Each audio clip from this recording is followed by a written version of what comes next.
5 minutes, 10 minutes. Right, okay. Fortunately or unfortunately, I can't get me PowerPoint to work. Just as a little aside, I grew up in that first house there. Right, so what I was going to talk about is to kind of put together what Marianne and Matt were talking was saying about, we're kind of putting the CLT into context. But particularly I want to talk about Granby Street and kind of the historical kind of build-up and the emergence of the conflict, what happened. So you've got on the one hand, you've got the top-down large-scale interventions, you know. Granby was also kind of recipient of the design-out crime phase of the 1970s. So what you have the top of Granby Street, you have like an estate that still has one entrance in and one exit out. So this, to put this in context, I mean, you can either look at this two ways. There's issues of class, definitely. You know, Granby is a, you know, traditional kind of, you're talking in the 50s as a white working class area, through to the 1960s, 70s, where the kind of, well, Liverpool, I don't know whether you know the history of Liverpool like Bristol has a long established black community that goes back to the 18th, 19th century. And Granby Street was actually the kind of the concentration of the black community. It's seen now symbolic for the black community within Liverpool 8. And if Liverpool's about 14%, I think, ethnic black and ethnic minority, Granby Street is about 65-70% that black and ethnic minority. Now, the way the community looks at it this way, and my activism was born through this community. My mother was also part of the co-op movements that Matt was talking about before, so my childhood was spent sitting in these smoky offices and these Granby toxic co-op emerged. So yeah, activism was kind of embedded within the community. Now this obviously led to the 1981 urban disturbances, uprisings, whatever you want to call them, but particularly where this kind of interjects with kind of what the narrative that Matt and Marianne were talking is about power. And for the black community within Liverpool 8 and the black and ethnic, particularly the black and ethnic minority community, because we've got to widen this out to the Yemeni community and the Somali community, for them, there is an element of dispossession here. There is an element of dispossession by the state, by the city, by the local government.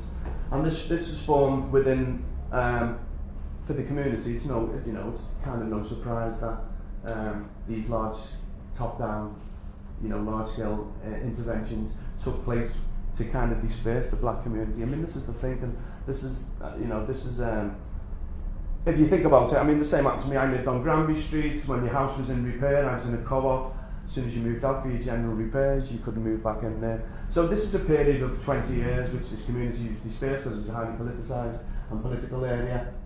It was always in the media for the wrong kind of reasons.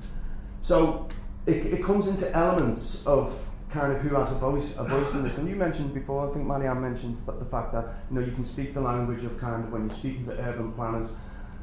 For me, and my role within the CLT is to see how we can kind of widen this participatory practices within the CLT.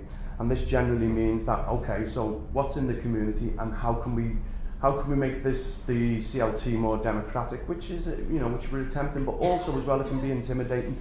But we feel as that, and I particularly feel that if we don't involve members of the community that I grew up in, there will be this element of kind of the dispossession will go into this absolutely wonderful build.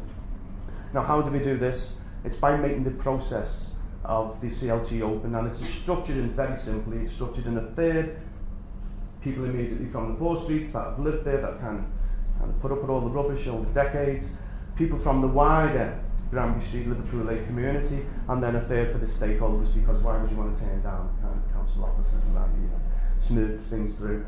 So my particular role is to kind of look at kind of practices and projects where we can involve people in this, because the greater the kind of the scope of the CLT. I mean, the CLT itself has 14 properties, which is not a great amount at all. The point is, though, is that we're now sitting at this top table, and actually the properties now, we're getting the first refusal on properties in the area.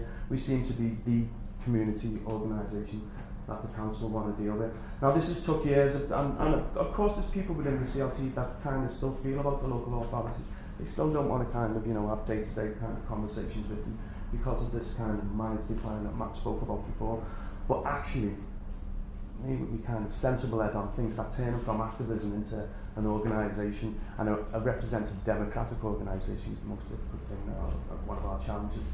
And if we don't get that right, I think, you know, this is beautiful, looks great, but actually we're setting ourselves up for further down the line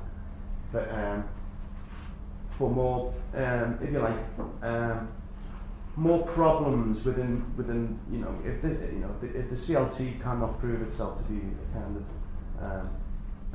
stakeholders within the community that are worthy of that kind of management of the community, then, you know, organisations that kind of will pick this up and maybe pick the properties off.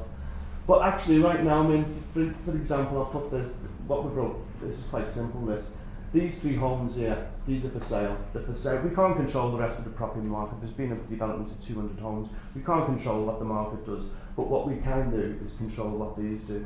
Now these are for sale at about 20% below market value, which is what, isn't it, about £94,000. 2-bedroom houses, absolutely gorgeous.